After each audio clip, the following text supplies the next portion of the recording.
आप देख रहे हैं केकेडी न्यूज। नमस्कार, केकेडी न्यूज में आपका स्वागत है। मैं हूं आपके साथ नम्रता शर्मा। आइए नजर डालते हैं खबरों पर। दूसरी ओर विधायक आरिफ मसूद ने अपनी ही पार्टी को घेरा।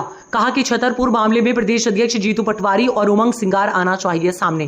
पहले जब कांग्रेस नेता पर कार्यवाही हुई थी तब साथ थे, अब जब समाज के किसी व्यक्ति पर सरकार मनमानी कार्यवाही कर रही है तो कांग्रेस चुप क्यों है? कांग्रेस की ऐसी नीति के कारण प्रदेश में कांग्रेस की यह हालत है। घटना को लेकर कानूनी कार्यवाही होनी चाहिए, लेकिन इस तरह से मकान तोड़ना जबकि मकान की सभी परमिशन थी। छतरपुर की घटना दुखद है और उपद्रव के बाद जिस तरह पुलिस ने मकान तोड़े और तोड़वाए हैं एडमिनिस्ट्रेशन ने, जिला प्रशासन ने, ये उससे ज़्यादा गलत है। ये बिल्कुल न्यायिक प्रक्रिया के खिलाफ है, क्योंकि जो उनके मकान है उसका बताया गया परमिशन भी थी, उसके बाद तोड़ दिया, एक दिन के अंदर तोड़ दिया, कोई नोटिस, कोई बात नहीं, कोई कार्रवाई नहीं। तो ये अच्छा नहीं है और मैंने कांग्रेस के नेताओं को भी कहा है, हमारे CLP लीडर को भी कहा है कि इन लोगों को भी आगे आके इस पर बात करना चाहिए। Thank you sir. तो समाज से भी कहूँगा कि ये सरकार केवल अपनी नाकामी छुपाने के लिए इस तरह के काम करती है, तो आप लोग इस झगड़े में ना आए। शहर को अमन के माहौल में रखना, शहर को संवारने का काम सबका है और सबको शांति बनाना चाहिए। एक बार अरे वो तो ठीक था, लेकिन मैं तो अरे तो मैं नहीं समझाया, मैं नहीं मुंह पकड़ा उसका, तूने तो देखा ही नहीं।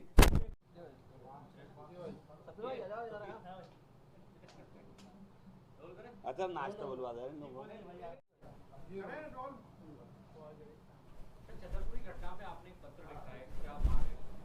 देखिए, छतरपुर में जो हुआ दोनों घटनाएं अफसोसनाक है।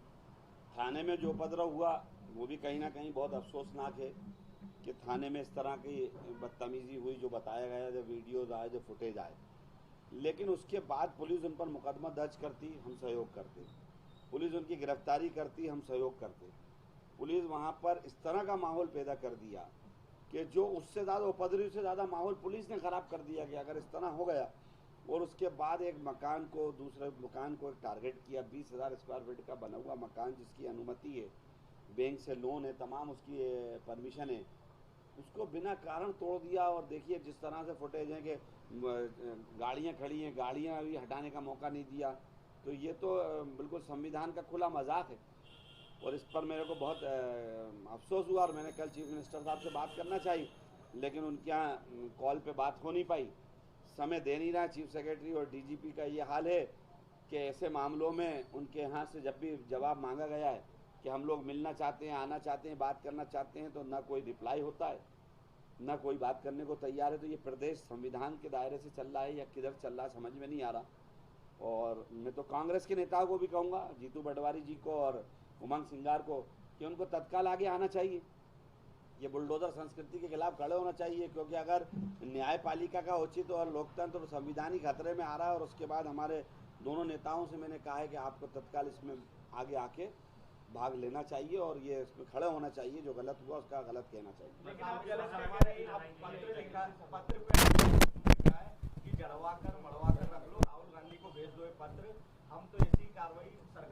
किसने बोला? विधायक रामेश्वर शर्मा।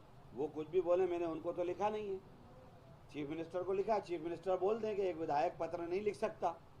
ये शब्द जो वो विधायक जी कह रहे हैं वो चीफ मिनिस्टर कह दें, चीफ मिनिस्टर कह दें, चीफ सेक्रेटरी कह दें, DGP कह दें, फिर उसका जवाब हम देंगे। मस्जिदों के बाहर आज अधिकारी की ड्यूटी लगा दी गई है पूरे क्षेत्र में। आज वहाँ पर थोड़ी स्थिति अप्रिय है, तो मस्जिदों के आसपास ड्रोन भी लगाए गए, भारी पुलिस बल तैनात है। नहीं, देखिए, हम तो कह रहे हैं मस्जिद के पास भी लगाओ, अंदर भी लगा दो। हम तो पूरी मस्जिदों के अंदर खुद सबको आमंत्रण कह रहे हैं कि हाँ हमारी मस्जिदों में अंदर आके बैठ जाओ, देखो हमारी मस्जिद में होता क्या, कितना शांति का पाठ होता है, वो भी देख लो। लेकिन जो तांडव किया गया उस तांडव का तो जवाब दो, जो मकान ध्वस्त किया गया है उसका जवाब दो। इस तरह थोड़ी ना होगा कि संविधान की पूरी धज्जियां उड़ा दो, देश बर्बाद कर रहा हो। ये देश को हमारे बुजुर्गों ने भी आज़ाद कराया है, खून पसीना बहाया, इस तरह थोड़ी ना बर्बाद होने देंगे। आरिफ भाई, आप कह रहे हैं कि कांग्रेस के नेताओं को भी आगे आना चाहिए। भिंड में हमने देखा था कि गोविंद सिंह के खिलाफ कार्रवाई करने की तैयारी थी, तो पूरा तमाम कांग्रेस के नेता ऊपर से लेकर नीचे तक के वहां पर धरना प्रदर्शन और सब कुछ हुआ। यहाँ पर हम देखेंगे तो खबर यहाँ तक निकलकर सामने आई है कि मीडिया विभाग की तरफ से ये कह दिया गया था कि हमने डिबेट में भी आपको कोई प्रवक्ता नहीं देंगे। किस तरीके का ये बहुत अफसोसनाक बात है। जो सवाल आपने करा, ये दुख मेरा भी है, ये दुख मेरा भी है कि जब किसी दूसरे कांग्रेस नेता की यहाँ वास्तव में अगर होता है तो सब खड़े होते हैं, तो फिर एक समाज के साथ अगर गलत होता है तो सबको खड़े होना चाहिए। और राहुल गांधी जी जितना खुला संदेश दे चुके हैं उसके बाद क्यों कांग्रेस के नेता इस तरह की काम कर रहे हैं मैं नहीं समझ पा रहा, और उसी वजह से मध्य प्रदेश में कांग्रेस की ये स्थिति बनी हुई है। वक्फ को लेकर संसदीय पैनल की पहली बैठक हुई, उसमें आपत्ति जताई। अभी इस पे बाद में बात करेंगे। खबरों में बने रहने के लिए देखते रहिए केकेडी न्यूज।